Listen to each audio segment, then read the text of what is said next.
Hello, hello. Welcome to an Orange Life Part 2 of the Psychology of Men. So now let's pick up where we left off at. Now we did a man through childhood. Now let's go through what happens from high school to early adulthood. Now for high school boys, this is the tricky part. This is a time in a boy's life that is kind of weird, and I'll tell you why. For high school boys, if they weren't popular, athletic, had girlfriends, had a social life, stuff like that. If they didn't experience those things from junior high through high school, there's going to be some difficulty in early adulthood because it's important for young boys, young men to have certain experiences successfully before being a grown man. And when this is interrupted, this is why we have problems with men in certain races and cultures. Men need to feel like they're the big man on campus. Young men also like to go after the prettiest girl in the school. All the boys want the prettiest girl in the school. That's how it goes. And with some young men or some young boys, if they can't get the prettiest girl in the school, then they try to get second best or third best or whoever they're attracted to. When boys have a hard time with girls during junior high and high school years, there's some hell to pay in their adulthood uh if they're not mentored by a man. It's very important for a man to guide a young man during this time because men have a hard time with rejection. I don't care how old they are. They have a hard time with rejection. They don't take it well. And for young men, they need their fathers or an older man to help them get through that. Because if they're battling it alone, then that's why you have so many problems with these men when they get older. This is why they, only exclusively want to date this race, or they can't commit to women, or they're promiscuous and just lay up with a bunch of women because they feel like they never had their moment. When a young man does not have his moment between junior high school and high school, where he feels like he's the big man and he's athletic, he got the women, he got it going on. If he doesn't experience that during that time in his that phase, he's going to carry that over to 18 and over, because all men at some point have to feel that way to feel like men. Women don't understand how important this is to them, because if they don't experience this in their life, they put it like this: that's what they search for during their lifetime. They do things and search for to be that big man on campus. That's why you notice when there are certain men, when they get a lot of money, they'll either date a lot of women or have a lot of women, or they'll find a really attractive woman, or they'll get a woman that they believe is a prize in their community, because that's what they need to do. Women don't understand that men, part of being a man and part of being a rite of passage as a man, is that a man does not feel totally good about himself unless he has that big man on campus moment. And until he has that moment, he's going to be going, it's like a roller coaster ride for him. Because I can't explain it because I'm not a man. A man would have to explain how important that is for a man to have that moment. Because if a boy grows up that's being teased, if he didn't wear the newest clothes or have the newest Jordans, or if he didn't look his best, if he wasn't aesthetically pleasing to the girls in his area, these are all the problems that that come up with young men that spills over into adulthood. So it's important, ladies, to find out if the man that you are dating, that you are looking for to marry, if he's had his big man on campus moment. Because if he hasn't had it yet, and if he has the opportunity to do it, then he's going to leave you. because he's going to want somebody else that fits that big man on campus role. Because one thing about being a big man on campus, the earlier the man gets that done in his life, you'll be more successful at having a husband and a father of your children. When a man has not done that yet, then that's when you got yourself a problem, because he's going to be searching for that his whole life. And when the opportunity presents itself, that's when he's going to fly right to it. And 9 times out of 10, he's going to leave you. If you look at, I believe there was an episode of Snapped or either on the ID channel about a man who did that. It was a man who married, he was married for a while. He hit the lottery, got all this money. He's married, he has children. They were from Chicago, from the projects. They were a black couple.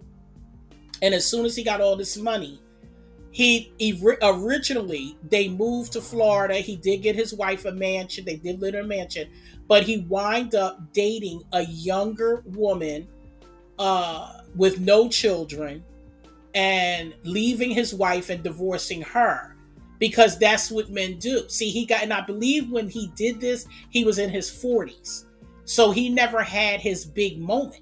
Because if you had your big moment, if he had his big moment, he wouldn't feel that need to get rid of a loyal woman who, well, I don't know if anybody saw this story, but if you followed the story, she was a good woman. She worked, just like he did. She came home and cooked and cleaned. The man said that he had a good wife.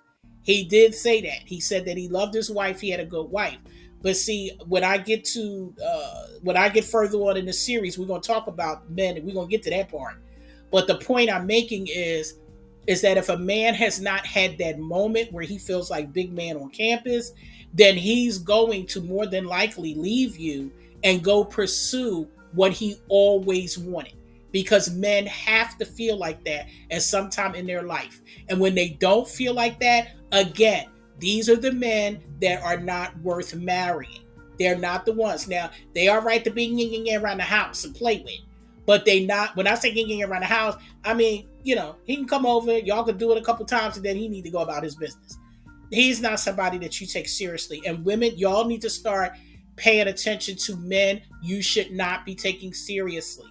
That's why this series is so important. When you start talking, when you meet a man and you start talking to him and you find out certain things about him, you should already be putting him in a certain category, because men do that to us. So I'm going to get back to what I was saying.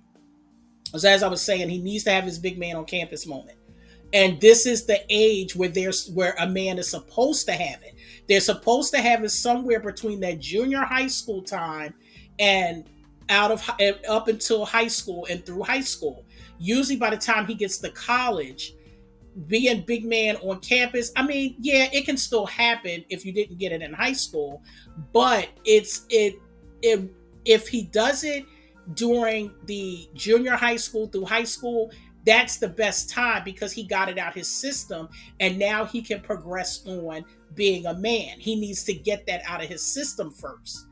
And it could be, now also we have to keep this in mind, there also could be a time where he may have started being big man on campus, say late in high school, say 11th grade or 12th grade, then it'll spill over into college. So that's why I said men have to have that moment. And that moment has to be more than just a month or two. Men need a couple years to get that out of their system. Because for them, they got to get it out their system. They're going to see that, because see, one thing about a man wanting to be big man on campus, there's a lot of mistakes that come with that. And they got to go through that to see that. So until they go through it to see it, it's not best to marry a man that hasn't had their big moment. So that's another important factor about when you're looking for a man to marry. You really need to have conversations with these men and find out their background. Ask them about, high school. How was high school for them? Ask them about junior high school. Were they athletes? Did they date a lot? Did they have a high school girlfriend all through high school? Did they go to their prom? Were they popular? Were they social? All these things are important, because you need to know, and these could be casual conversation. It's not like you got to sit and do an interview. You should be talking to men anyway before you go out on a date, because this generation don't want to get to know each other. Everything is through text message. You cannot learn about a person through text. Text messages are fine for simple pleasantries. Good morning, how are you? Have a great day. Did you eat lunch? Stuff like that. But when you're getting to know somebody, you need to be up in their grill. You need to be in their face. You need to be looking at body language and, having these important conversations, because you need to know, is this somebody you even need to pursue? And until you get these questions answered, you should be keeping your legs closed and not jumping on the pogo stick, because of the simple fact that once you cross that line, for many women, they don't know how to turn back. So a lot of times, if you keep your legs closed and stay off the pogo stick, you can make some informed decisions and be on point about what you're doing. So back to what I was saying about men. They have to have their big man on campus moment. And until they have that, they're not going to do right by you. Because, and I'm going to get to why. So let me just get to the why now. The why is because men are lovers of themselves. This is where men and women differ. Women sacrifice, and that's because we're nurturers. We give life, so we sacrifice. We will sacrifice for our children, our parents, our siblings. We'll sacrifice because women do that. Men don't want to sacrifice, especially if it's going to make them unhappy. So they don't like to sacrifice. So because they want to please themselves first, men make decisions that women wouldn't make. And that's why it's so many single baby mamas. And I'm not saying there's not some deadbeat moms out here. Yes, they are. But when you look at the whole, it's usually the women that is left raising the children. And this is because men think of themselves first. They don't want to take on the responsibility. Where women will take on the responsibility no matter what, men will be like, I ain't doing it. And that's it. And they'll walk away and they don't care. And they don't care.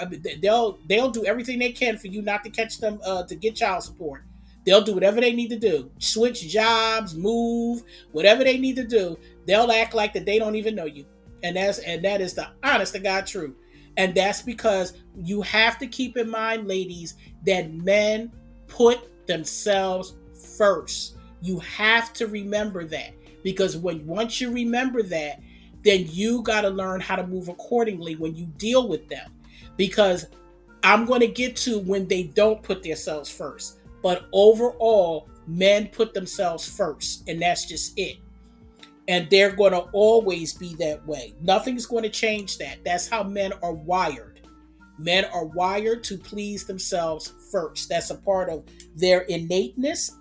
That's innate in them, and that's who they are. And for a man to say, no, I don't, I sacrifice for you. Yeah, they sacrifice when they want to. You got to remember that. Men don't we sacrifice even when we don't want to. But men sacrifice when they want to. So it's a big difference. It's a big difference between us and them, and when we sacrifice versus when they sacrifice. And you got to pay attention to that. So you have to keep that in mind, that men are lovers of themselves and they're going to please themselves first, even when it comes to you. But there are some exceptions to that, and I'll get to that later. But for the most part, that's what they do. And because they do that, it's a lot of things that they do to us because they want to come out on top.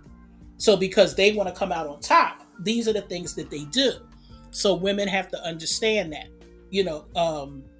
and I'm going to get to what it is with that. Now, I'm coming up on 14 minutes again, and I'm more than likely going to have to close out part 2.